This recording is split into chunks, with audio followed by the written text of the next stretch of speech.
الحمد للہ رب العالمین والصلاة والسلام علی نبینا محمد وعلی آلہ وصحبہ اجمعین اما بعد. عزیز طلبہ، کل کے درس میں ہم حدیث پڑھ چکے تھے. اسی طرح سے حدیث کے اندر وارد غریب الفاظ کی تشریح کر چکے ہیں اور حدیث کا ترجمہ بھی کر چکے تھے. آج کے درس میں انشاءاللہ حدیث سے مستنبط فوائد کو ہم بیان کریں گے. تو یہ حدیث جو ہے ابتدائے وحی سے متعلق بہت سارے امور پر روشنی ڈالتی ہے. یہ حدیث جیسے کہ نبی کریم صلی اللہ علیہ وسلم پر وحی کے نزول کا سلسلہ جو شروع ہوا یا آپ پر وحی کا سلسلہ جو شروع ہوا وہ سچے خوابوں کے ذریعہ سے. اسی طرح سے نبی کریم صلی اللہ علیہ وسلم نے غار حرا کے اندر خلوت نشینی اختیار کر لی اور آپ صلی اللہ علیہ وسلم وہاں پر جا کر کے اللہ رب العالمین کی عبادت کرتے تھے. چونکہ اس زمانے میں عبادت کا اہم طریقہ یہی سمجھا جاتا تھا کہ آدمی کسی گوشے میں دنیا و ما فیہا سے الگ ہو کر کے کچھ دن یا کچھ ایام کچھ راتیں اللہ رب العالمین کی عبادت میں اس کی یاد میں غور و فکر میں گزارے. یہی عبادت کا طریقہ تھا. تو اللہ کے رسول صلی اللہ علیہ وسلم نے بھی یہی عمل اختیار کیا چونکہ آپ کے پاس اس وقت وحی اللہ رب العالمین کی جانب سے وحی نہیں آئی تھی. اسی طرح سے حدیث میں ہے کہ حضرت جبریل علیہ السلام نے آپ صلی اللہ علیہ وسلم کو اپنے سینے سے لگا کر 3 مرتبہ زور سے دبایا. یہ زور سے دبانا 3 مرتبہ اس کے متعلق علامہ قسطلانی رحمہ اللہ اپنی کتاب ارشاد الساری کے اندر فرماتے ہیں، جو صحیح بخاری کی شرح ہے، اس میں فرماتے ہیں وَهَذَا الْغَطُّ لِيُفْرِغَهُ عَنِ النَّظْرِ إِلَى أُمُورِ الدُّنْيَا وَيُقْبِلَ بِكُلِّيَّةٍ إِلَى مَا يُلْقَى إِلَيْهِ وَكَرَّرَهُ لِلْمُبَالَغَةِ. یعنی کہنا چاہتے ہیں کہ یہ جو دبانا تھا اللہ کے رسول صلی اللہ علیہ وسلم کو حضرت جبریل علیہ السلام نے زور سے 3 مرتبہ دبایا تو اس وجہ سے تاکہ یعنی آپ کو فارغ کر دیا جائے اس بات سے کہ آپ دنیا کی جو امور ہیں دنیا سے بالکل کٹ جائیں، یعنی امور دنیا سے آپ بالکل منقطع ہو جائیں اور کلی طور پر پورے توجہ کے ساتھ آپ پر جو وحی نازل فرمائی جا رہی ہے، جو وحی آپ کی طرف وحی کی جا رہی ہے، اس کے لیے آپ بالکل متوجہ ہو جائیں. اور پھر یہاں پر بات ہو سکتی ہے کہ بھائی 3 مرتبہ ایسا کیا گیا تو کہتے ہیں کہ وَكَرَّرَهُ لِلْمُبَالَغَةِ، اور 3 مرتبہ ایسا کیا بطور مبالغہ تاکہ مزید آپ جو ہے اچھی طرح سے یعنی وحی کو سننے کے لیے یا آپ پر جو وحی کی جا رہی ہے اس کی طرف متوجہ ہو جائیں، دنیا کے تمام امور سے فارغ ہو کر کے کٹ کر کے. ٹھیک ہے. اسی طرح سے یہ بھی کہا گیا ہے، علامہ قسطلانی رحمہ اللہ نے ذکر کیا، کہتے ہیں وقیل الغط الاولى ليتخلى عن الدنيا والثانية ليتفرغ لما يوحى إليه والثالثة للموانسة. یہ بھی کہا جاتا ہے کہ پہلی مرتبہ جو جبریل علیہ السلام نے آپ کو سینے سے لگا کر دبایا تاکہ آپ دنیا سے فارغ ہو جائیں، امور دنیا سے آپ بالکل منقطع ہو جائیں، اور تیسری مرتبہ تاکہ آپ وحی کے لیے بالکل متوجہ ہو جائیں، جو وحی آپ پر نازل کی جانے والی ہے اس کے لیے آپ بالکل متوجہ ہو جائیں پورے طور پر. اور تیسری مرتبہ جو دبایا تاکہ آپ سے یعنی موانسہ کے لیے، یعنی تاکہ آپ کے اندر فرشتے سے جو آپ کے اندر گھبراہٹ ہے ایک طرح سے وہ گھبراہٹ کچھ کم ہو جائے اور آپ فرشتے سے مانوس ہو جائیں. اس کے بعد بات کرتے ہیں قرآن کی یعنی کہ قرآن مجید کی کون سی سورہ ہے جو سب سے پہلے نازل ہوئی. اس بارے میں اہل علم کا کہ یہاں اختلاف پایا جاتا ہے کہ قرآن مجید کی کون سی سورہ ہے جو سب سے پہلے نازل ہوئی. تو ایک قول تو یہ ہے کہ سب سے پہلی سورہ کیا ہے؟ سورہ علق ہے، جیسا کہ اس حدیث میں ہے. اور دوسرا بعض اہل علم کا قول یہ ہے کہ سب سے پہلی سورہ سورہ یا ایھا المدثر ہے، یعنی سورہ مدثر ہے جو سب سے پہلے نازل ہوئی. لیکن ہم یہاں پر دیکھتے ہیں اس حدیث کے اندر اس بات کی دلیل ہے کہ سورہ مدثر یہ سورہ علق کے بعد نازل ہوئی ہے. دلیل کیسے ہے؟ دلیل اس طور پر ہے، میں اس کو بیان کرتا ہوں آپ لوگوں سے. حدیث آپ لوگوں کے سامنے حدیث دیکھ رہے ہیں آپ لوگ؟ تو آپ حدیث دیکھیں جو جابر بن عبداللہ رضی اللہ عنہ کی روایت ہے جہاں پر یہ روایت ہے قال ابن شہاب اخبرنی ابو سلمہ ابن عبد الرحمن ان جابر ابن عبد الله الانصاری قال وهو يحدث عن فترة الوحي فقال في حديثي بين انا امشي اذ سمعت صوتا من السماء، یعنی اللہ کے رسول صلی اللہ علیہ وسلم فرمایا کہ اسی دوران کہ میں چل رہا تھا اچانک میں نے آسمان سے ایک آواز سنی فرفعت بصری فاذا الملك الذي جاءني بحراء، فاذا الملك الذي جاءني بحراء، حراء جو لفظ ہے حراء اس کو مذکر مؤنث دونوں پڑھا جاتا ہے، اسی طرح سے منصرف اور غیر منصرف دونوں پڑھا گیا ہے۔ جاءنی بحراء، اگر اس کو آپ مذکر پڑھیں گے تو چونکہ یہ علم ہے اور مذکر ہے اس وجہ سے کیا اس کو منصرف پڑھا گیا ہے، اور اس کو غیر منصرف بھی پڑھا گیا ہے جب اس کو یعنی اس کو اگر مؤنث پڑھا جائے تو چونکہ یہ علمیت اور تانیث کی وجہ سے یہ کیا ہو جائے گا غیر منصرف ہو جائے گا، تو اس کو حراء بھی پڑھا گیا ہے، جاءنی بحراء، ٹھیک ہے۔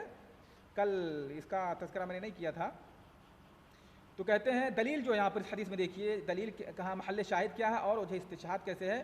فَإِذَا الْمَلَكُ الَّذِي جَاءَنِي بِحِرَاءٍ جَالِسٌ عَلَى كُرْسِيٍّ بَيْنَ السَّمَاءِ وَالْأَرْضِ، تو اچانک میں نے دیکھا وہی فرشتہ جو غار حرا میں آیا تھا وہ آسمان و زمین کے درمیان کرسی پر بیٹھا ہے۔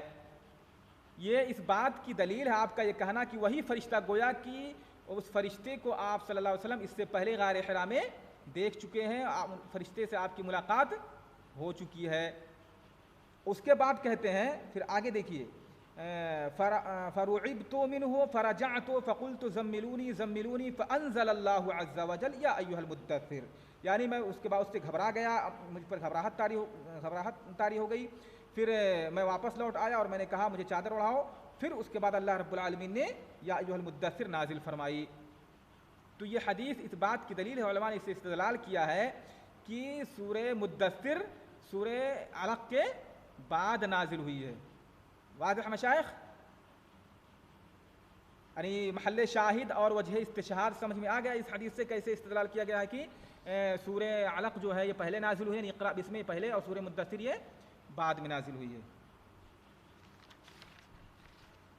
اس کے بعد حدیث میں جو ہے اللہ کے رسول صلی اللہ علیہ وسلم فرمایا لقد خشیت علی نفسی، ام المؤمنین خدیجہ رضی اللہ عنہا سے کہا کہ مجھے اپنی جان کا خطرہ لگتا ہے، مجھے اپنی جان کا ڈر لگتا ہے۔ تو اللہ کے رسول صلی اللہ علیہ وسلم نے جو یہاں پر خشیت کا اور خوف کا ذکر کیا کہ مجھے اپنی جان کا ڈر لگ رہا ہے، تو یہ خوف جو آپ کا تھا اس بارے میں اس سے کیا مراد ہے، ٹھیک ہے، اس بارے میں اہل علم کے کئی اقوال ہیں۔ حافظ ابن حجر رحمہ اللہ آپ فتح الباری کا مراجعہ کر سکتے ہیں، وہاں پر انہوں نے 12 اقوال ذکر کیے ہیں، جس میں سے میں چند جس کو انہوں نے راجح قرار دیا ہے انہی کو میں ذکر کروں گا یہاں پر۔ تو حافظ ابن حجر رحمہ اللہ 12 اقوال ذکر کرنے کے بعد کہتے ہیں کہ اس میں سے جو تیسرا قول ہے اور تیسرے قول کے بعد یعنی 2 اقوال جو ہیں وہ زیادہ صحیح اور راجح معلوم ہوتے ہیں، اور تیسرا یہ ہے کہ اس سے مراد الموت من شدت الرعب ہے، یعنی شدت رعب سے آپ کو موت کا خطرہ محسوس ہو رہا تھا، ٹھیک ہے۔ آپ کو کس بات کا ڈر تھا؟ لقد خشیت علی نفسی، یعنی شدت رعب، آپ پر جو گھبراہٹ طاری ہوئی تو آپ کو ڈر ہوا کہ کہیں اس گھبراہٹ سے میری موت نہ ہو جائے۔ اور اسی طرح سے چوتھا جو قول ہے انہوں نے ذکر کیا کہ اس کے بعد یعنی بیماری کا آپ کو خوف ہوا کہ کہیں اس رعب سے اس ڈر سے کہیں میں بیمار نہ ہو جاؤں، یا میرے اندر یہ جو رعب اور خوف ہے ڈر ہے یہ اس کو دوام نہ پکڑ لے، یعنی دائمی بیماری میں نہ مبتلا ہو جاؤں میں اس طرح سے۔ تو کہا ہے کہ یہی 3 قول جو ہے مناسب معلوم ہوتا ہے، اور اس کے علاوہ جو اقوال ہیں اس پر اعتراض ہے۔ آپ ان اقوال کو جا کر کے فتح الباری میں ان کا مراجعہ کر سکتے ہیں، پڑھ سکتے ہیں کہ اور اقوال کیا کیا ہیں۔ اس کے بعد اسی طرح سے حدیث میں ذکر ہوا ہے کہ ورقہ بن نوفل نے جب اللہ کے رسول صلی اللہ علیہ وسلم نے پورا واقعہ بیان کیا کہ ایسے ایسے فرشتہ آیا اور اس طرح سے مجھے دبایا، یعنی پورا واقعہ قصہ بیان کیا، تو ورقہ نے کہا ھذا الناموس الذی نزل اللہ علی موسیٰ، یہ وہی ناموس ہے یعنی وہی فرشتہ ہے، ٹھیک ہے، جسے اللہ رب العالمین نے موسیٰ علیہ السلام پر نازل فرمایا تھا، جو موسیٰ علیہ السلام کے پاس جو آتے تھے۔ اب یہاں پر ایک اعتراض ہے یا اشکال ہے کہ ورقہ بن نوفل عیسائی تھے، دین نصارہ کو ماننے والے تھے، تو انہوں نے عیسیٰ علیہ السلام کو چھوڑ کر کے موسیٰ علیہ السلام کا تذکرہ کیوں کیا؟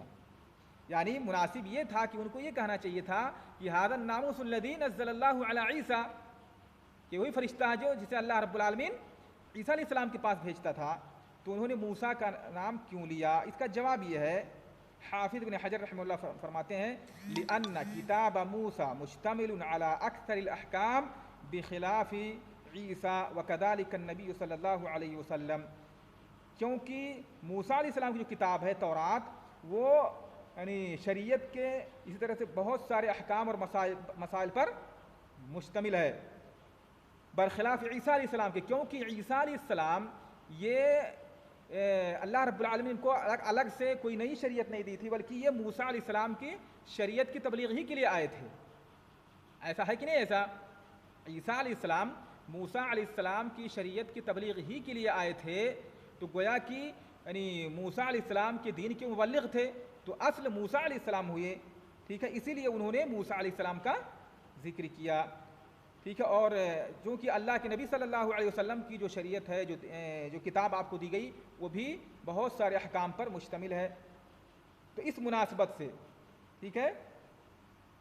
اور اسی طرح سے بھی کہا گیا ہے کہ موسیٰ علیہ السلام کو اللہ رب العالمین نے بھیجا اور ان پر ایمان نہ لا کر کے، یعنی فرعون جو ہے اور اس کی قوم جو ہے ایمان نہیں لائی موسیٰ علیہ السلام پر، تو اللہ رب العالمین نے ہلاک کر دیا فرعون اور اس کی قوم کو۔ اسی طرح سے نبی کریم صلی اللہ علیہ وسلم کو اللہ رب العالمین نے رسول بنا کر کے بھیجا، اور آپ پر ابو جہل اور اس جیسے لوگ ایمان نہیں لائے، جس کی وجہ سے اللہ رب العالمین نے انہیں بھی بدر اور بہت سارے مقامات پر ہلاک کر دیا۔ تو یہ بھی ایک طرح سے مناسبت ہے نبی کریم صلی اللہ علیہ وسلم کی موسیٰ علیہ السلام سے، تو انہوں نے موسیٰ علیہ السلام کا یہاں پر ذکر کیا، ٹھیک ہے مشائخ۔ یعنی عیسیٰ کا نام نہ لے کر کے انہوں نے موسیٰ کا تذکرہ کیوں کیا؟ ان سارے وجوہات کی وجہ سے یا اسباب کی وجہ سے۔ اسی طرح یہ بات یہاں پر اور ہے کہ دلائل النبوہ، ابو نعیم کی کتاب ہے دلائل النبوہ، اس کے اندر وہ فرماتے ہیں کہ حضرت اس کتاب کے اندر موجود ہے روایت میں کہ حضرت خدیجہ رضی اللہ عنہا 2 مرتبہ ورقہ بن نوفل کے پاس گئی تھیں۔ ایک مرتبہ جب اللہ کے رسول صلی اللہ علیہ وسلم نے حضرت خدیجہ سے پورا واقعہ بیان کیا، تو ورقہ کے پاس گئیں تنہا پہلے وہ، اور ان کے سامنے پورا واقعہ بیان کیا، تو ورقہ نے فرمایا ھذا الناموس الذی انزل علی موسیٰ او نزل اللہ علی عیسیٰ، کہا تھا وہاں پر، موسیٰ نے بلکہ عیسیٰ کہا تھا پہلی مرتبہ، ٹھیک ہے۔ حضرت خدیجہ تنہا گئی تھیں تو کہا کہ یہ وہی فرشتہ ہے جو عیسیٰ علیہ السلام کے پاس آتا تھا، اللہ رب العالمین بھیجتا تھا۔ اور پھر اس کے بعد جب انہوں نے یعنی اس طرح سے بتایا کہ ہاں یہ فرشتہ ہے یا اللہ رب العالمین نے بھیجا ہے، تو پھر حضرت خدیجہ اللہ کے رسول صلی اللہ علیہ وسلم کے پاس آئیں، ٹھیک ہے، اور پھر اللہ کے رسول کو تسلی دلانے کے لیے لے کر کے ورقہ بن نوفل کے پاس لے کر کے گئیں۔ پھر جب اللہ کے رسول نے پورا واقعہ بیان کیا تو ورقہ بن نوفل میں کہا ھذا الناموس الذی نزل اللہ علی موسیٰ، ٹھیک ہے، یعنی ایک مرتبہ عیسیٰ کا ذکر کیا، پھر موسیٰ علیہ السلام کا ذکر کیا۔ تو یعنی وجہ جو ہے یہاں پر گویا کہ جو موسیٰ علیہ السلام کا جو ذکر کیا، کیونکہ اس سے پہلے وہ عیسیٰ کا ذکر کر چکے تھے جب حضرت خدیجہ نے واقعہ بیان کیا تھا۔ حافظ ابن حجر کہتے ہیں کہ یہاں پر دونوں باتیں صحیح ہیں، دونوں باتیں صحیح ہیں۔ عیسیٰ علیہ السلام کا تذکرہ پہلے کیا کیونکہ وہ عیسائی تھے، ٹھیک ہے، دین نصارہ پر تھے، عیسیٰ علیہ السلام کے ماننے والے تھے، تو اس لیے پہلے عیسیٰ علیہ السلام کا تذکرہ کیا، اور پھر بعد میں جب اللہ کے رسول نے پورا واقعہ بیان کیا تو موسیٰ علیہ السلام کا تذکرہ کیا۔ کیوں؟ یعنی اللہ کے رسول صلی اللہ علیہ وسلم کے ساتھ موسیٰ علیہ السلام یا موسیٰ علیہ السلام کے ساتھ جو اللہ کے رسول کی مناسبت ہے، یہ یعنی جو چیزیں اوپر بیان کی گئی پہلے بیان کی گئی آپ سے، ان وجوہات یا ان مناسبات کی وجہ سے۔ واضح مشائخ؟ اسی طرح سے حدیث کے اندر آیا ہے فترۃ الوحی کا ذکر ہوا ہے کہ یعنی اس کے بعد ورقہ راوی فرماتے ہیں، عائشہ فرماتی ہیں وفتر الوحی، ٹھیک ہے۔ تو فترۃ الوحی سے کیا مراد ہے؟ فترہ کے اصل معنی ہوتے ہیں، ماخوذ ہے فترہ یفتر فطوراً، فترہ یفتر فطوراً کے معنی ہوتا ہے سکن بعد حدت او لان بعد شدت، یعنی حدت کے بعد تیزی کے بعد ساکن ہو جانا، یا شدت اور سختی کے بعد نرم پڑ جانا۔ مراد یہاں پر انقطاع وحی ہے، فتر الوحی ای انقطع الوحی عن النبی صلی اللہ علیہ وسلم، وحی کا سلسلہ نبی کریم صلی اللہ علیہ وسلم سے منقطع ہو گیا۔ اور فترہ کا جو لفظ لایا گیا ہے اس کے بعد جو حمیہ کا لفظ لایا گیا ہے فترہ کے بعد، یعنی وحی کے نزول کا سلسلہ سرد پڑ گیا، اور حمیہ کے معنی ہوتا ہے یعنی گرم ہونا، فحمی الوحی وتتابع، یعنی ای قوی واشتد نزولہ وتتابع، یعنی تکاثر نزولہ، کثرت سے وحی نازل ہونے لگی۔ ٹھیک ہے، بعد میں اسی مناسبت سے لائیں۔ تو ہم بات کرتے ہیں فترۃ الوحی جو ہے، ابن حجر رحمہ اللہ فرماتے ہیں وہ فترۃ الوحی عبارۃ عن تأخرہ مدۃ من الزمن، کہ اس سے مراد جو ہے کہ کچھ مدت کے لیے نبی کریم صلی اللہ علیہ وسلم پر وحی کا سلسلہ کا مؤخر ہو جانا، نزول کا سلسلہ کے مؤخر ہو جانا یا اس کا رک جانا مراد ہے۔ اب اس میں حکمت کیا ہے، اس سے پہلے یہ بیان کر دیا جائے کہ مدت کیا ہے اس کی۔ ٹھیک ہے، فترۃ الوحی کی کتنے مدت تک وحی کا سلسلہ منقطع رہا، تو اس سلسلے میں اہل علم کیا اختلاف ہے۔ فتح الباری میں حافظ حجر رحمہ اللہ نے بہت سارے اقوال بیان کیے ہیں، ذکر کیے، آپ وہاں پر جا کے دیکھ سکتے ہیں۔ اور جو مشہور قول ہے وہ یہ ہے کہ 2.5 سال یا 3 سال، 3 یا 2.5 سال تک نبی کریم صلی اللہ علیہ وسلم پر وحی کا سلسلہ منقطع رہا۔ اور یہاں پر یہ بھی جان لیں کہ انقطاع وحی جو ہے نبی کریم صلی اللہ علیہ وسلم کے 2 مرتبہ ہوا ہے، 2 مرتبہ وحی کا سلسلہ آپ سے منقطع ہوا ہے۔ ایک مرتبہ کب؟ پہلی مرتبہ جب وحی نازل ہوئی، یعنی سورہ علق کی جو آیات پہلی مرتبہ نازل ہوئیں، تو اس کے بعد وحی کا سلسلہ منقطع ہو گیا۔ کتنے سال تک؟ تقریباً 2.5 یا 3 سال تک وحی کا سلسلہ منقطع رہا۔ پھر اس کے بعد کون سی سورہ نازل ہوئی؟ سورہ مدثر، یہ پہلا فترہ ہے۔ ٹھیک ہے، اور دوسرا جو فترہ ہے جس میں وحی کا سلسلہ منقطع ہوا، یعنی اس کے بعد قرآن کریم کی بہت ساری چند متعدد صورتیں نازل ہوئیں، پھر 2 یا 3 رات کے لیے 2 یا 3 رات کے لیے اللہ کے رسول صلی اللہ علیہ وسلم پر وحی نازل نہیں ہوئی، تو اس کے بعد جو ہے سورہ ضحیٰ نازل فرمایا اللہ رب العالمین نے۔ اس میں جابر رضی اللہ تعالیٰ کی روایت ہے شاید غالباً کہ اللہ کے رسول صلی اللہ علیہ وسلم بیمار ہو گئے اور آپ صلی اللہ علیہ وسلم 2 یا 3 دن تک نہیں اٹھے۔ پھر ایک عورت آئی، اس نے کہا کہ اے محمد، شاید تمہارے پاس جو شیطان آتا تھا وہ شیطان تم سے یعنی ایک طرح سے ناراض ہو گیا، خفا ہو گیا ہے، اس وجہ سے اب تمہارے پاس نہیں آتا ہے۔ اس طرح کی روایت ہے، صحیح روایت ہے یہ۔ تو اس کے بعد اللہ رب العالمین نے یہ سورہ ضحیٰ نازل فرمائی۔ ٹھیک ہے، تو یہ مدت جو ہے اس کی مدت بہت کم ہے، 2 یا 3 رات، یعنی 2-3 دن آپ پر وحی نازل نہیں ہوئی تھی۔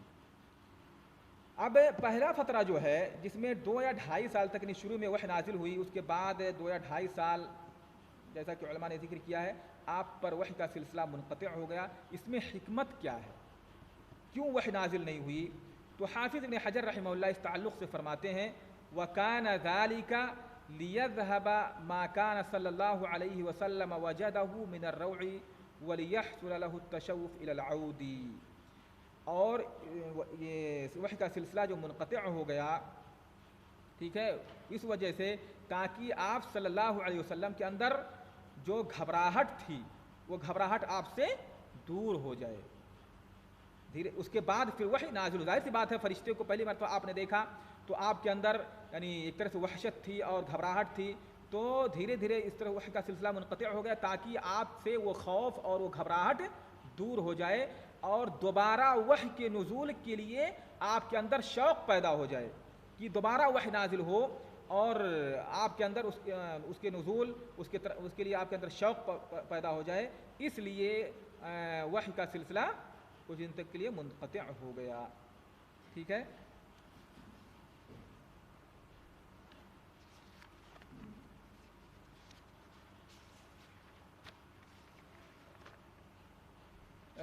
وقت تقریباً کافی ہو رہا ہے، تو آج کا درس یہیں پر ختم کرتے ہیں انشاءاللہ۔ اگلی حدیث کل پڑھیں گے۔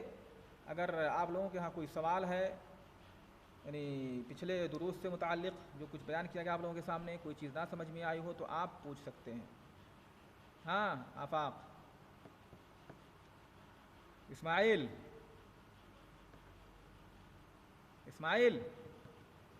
سراج، حاضر ہیں سب لوگ؟ سن رہے ہیں مجھے؟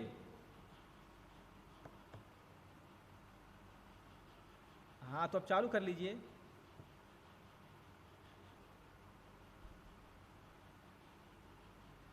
ہاں ریان عامر ندیم سب موجود ہیں, لائن پر ہیں سب؟ تو کوئی سوال آپ لوگوں کا ہے کہ مطلب کوئی اشکال, کوئی سوال جو نہ سمجھ میں آیا ہو؟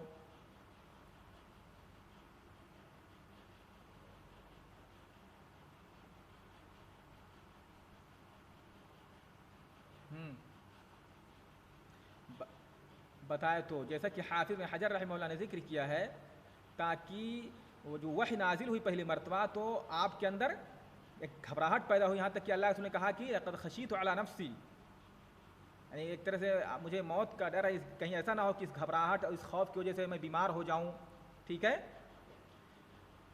تو یہ تاکہ یعنی پھر وحی اگر اس طرح سے پھر دوبارہ وحی آ جاتی تو آپ کو ہو سکتا تھا کہ آپ کے اندر اور گھبراہٹ پیدا ہو جائے اور آپ اور گھبرا جائیں. ٹھیک ہے, تو کچھ مدت کے لیے وحی کا سلسلہ منقطع ہو گیا تاکہ یہ خوف اور یہ گھبراہٹ, یہ وحشت آپ سے دور ہو جائے اور دوبارہ وحی کے لیے, وحی کے نزول کے لیے آپ کے اندر شوق پیدا ہو جائے, آپ اس کے مشتاق ہو جائیں کہ وحی جو ہے اللہ رب العالمین نازل فرماتا تو بہتر تھا. ٹھیک ہے, اس وجہ سے وحی کا, جیسا کہ علماء نے ذکر کیا ہے, اس وجہ سے وحی کا سلسلہ منقطع ہو گیا.